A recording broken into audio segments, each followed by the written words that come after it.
Tonight, former president and current presidential candidate Donald Trump answered questions about the verdict that found him liable for sexual abuse and the defamation of writer E. Jean Carroll. CNN's Caitlin Collins asked Trump whether he believes the verdict will deter women from voting for him. Trump said no, and then interrupted himself to share something truly stomach-turning.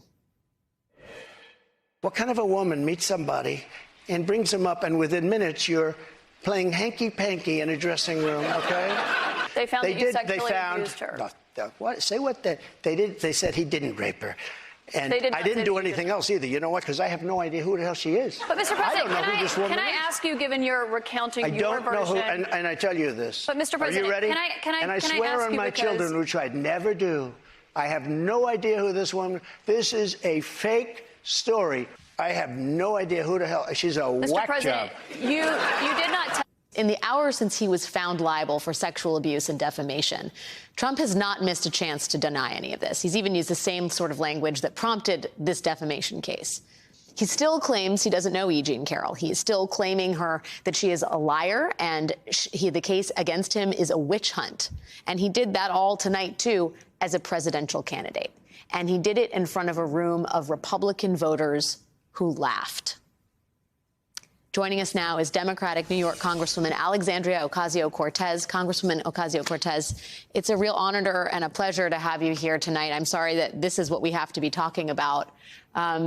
Yesterday, when that verdict was read, I think a lot of people felt like there was real progress in American society for victims of sexual assault. Today, listening to the howls of laughter as the former president of the United States made fun of a woman that he was found criminally liable for sexually assaulting, to howls of laughter in the room. It felt like something far worse than backsliding or regression. I'm not sure what to call it. I wonder what you make of where we are as a culture. Well, you know, I think even yesterday what we saw was the profound courage and sacrifice that a survivor like E. Jean Carroll makes, and survivors across the country make, many who often go unrecognized in the courageous act of coming forward to tell their story of an assault. And I think what we saw tonight is a continued demonstration of the sacrifice that women and survivors of sexual abuse across the country of all genders experience, and the sacrifices that they make in order to come forward and challenge power. And what we also saw tonight was the consequence of doing that. They sacrificed their anonymity, they sacrificed their safety, and they sacrifice all of this because we continue to live in a society where an overwhelming amount of structures allow this abuse to happen and find it permissible.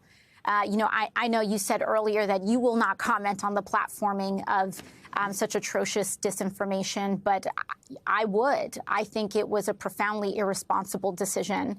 I don't think that I would be doing my job if I did not say that. And what we saw tonight was a series of extremely irresponsible decisions that put a sexual abuse victim at risk, that put that person at risk in front of a national audience, and I could not have disagreed with it more. It was shameful.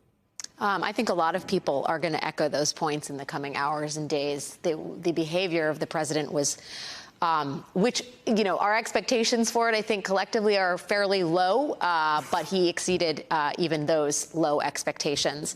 I have to ask you how you felt about and how you feel about the revisionism around January 6th. We have heard for months now that January 6th rioters, insurrectionists, there to steal an election are heroes, people who've been treated badly, people who deserve better conditions because they're being treated like, quote unquote, hell. The president, former president, echoed that and suggested he might pardon many, if not all of them. You survived January 6th, and I believe you said it felt like you were going to die. I think it's really important in this moment to champion the voices of victims.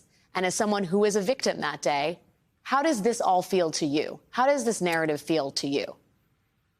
You know, I made a statement about 2 weeks ago.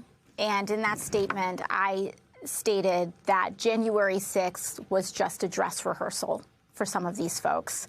And I believe that the former president really echoed that sentiment tonight. Why else would you pardon people who perpetuated a terrorist attack on the United States Capitol, other than for reasons to support the person in a potential effort to do it again? We also saw that he refused tonight to say and commit that he would not only recognize the results of the 2020 election, but also refused outright to acknowledge any outcome and respect any outcome of a 2024 election. This is a profoundly dangerous moment.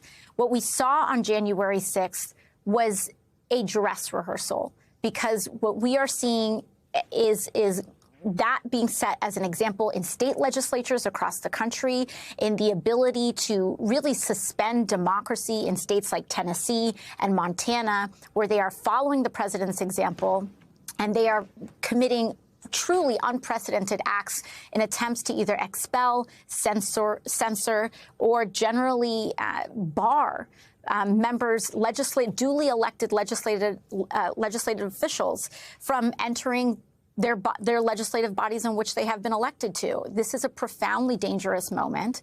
To see someone deny it, for him to also be platformed in the lie that he somehow attempted to call the National Guard. I will tell you, we were barricaded in a room with the lights off, and that entire day, hearing the screams from outside our window, trying to figure out if we were going to break the glass to jump out, and if so, how would we not be recognized or killed on the street.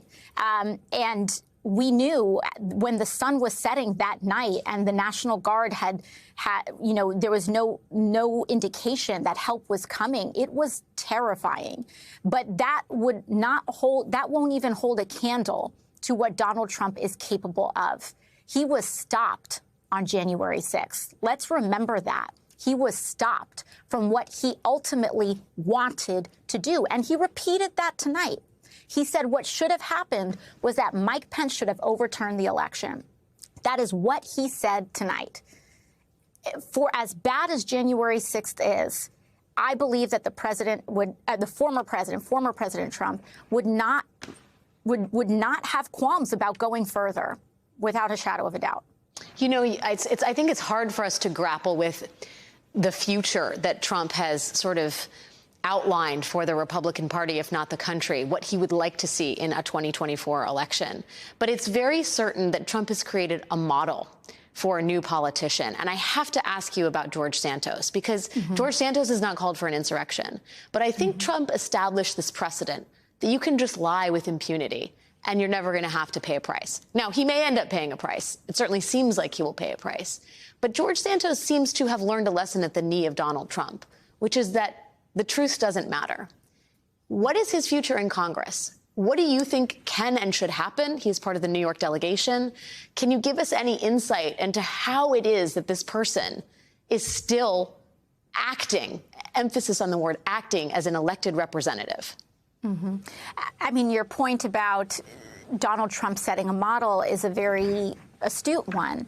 Even what we saw today and yesterday, after yesterday's announcements of these charges and these counts this morning, the counts in the indictment being unsealed, 13 counts of criminal activity, varying the spectrum of different kinds of offenses.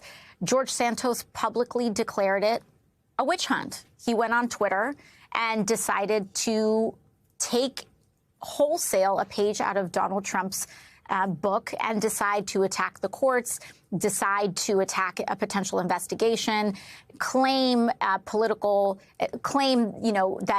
his breaking of the law and the acknowledgement of that, and that these indictments of that could be a political persecution, an act of political persecution. I mean, all of this is truly cut from the cloth of former President Trump, and it is not. It's not a coincidence whatsoever. We are seeing this, that any semblance of accountability is deemed a witch hunt. And that attack of the truth, that attack on our institutions, those attacks on our courts, the attacks on any semblance of of the structures and the rules and the guides that we all, each one of us as society, would live up to. That in and of itself is the game. To attack any narrative or any fact that inconveniences you as biased, and the facts that favor you as being the capital T truth, is the very definition and cuts at the very core of Trumpism. And it is what leads to cults of personality. It is how you condition your followers to not question any set of facts that may cast you in a negative light. I mean, it is a very serious moment that we all should take very, very seriously. But as you know, in terms of his future, he should resign. But I don't think he will. Just like President Trump, I don't think that there's any amount of pressure that would lead an individual like that to withdraw, unless, of course, they became unless they were in custody, frankly. That's the new bar. A democracy if you can keep it. Some days, some moments, these years, it's not sure whether we can actually keep it. Congresswoman Alexandria Ocasio-Cortez, really a pleasure to have you on the show tonight. Thanks for your thoughts. Of course, thank you.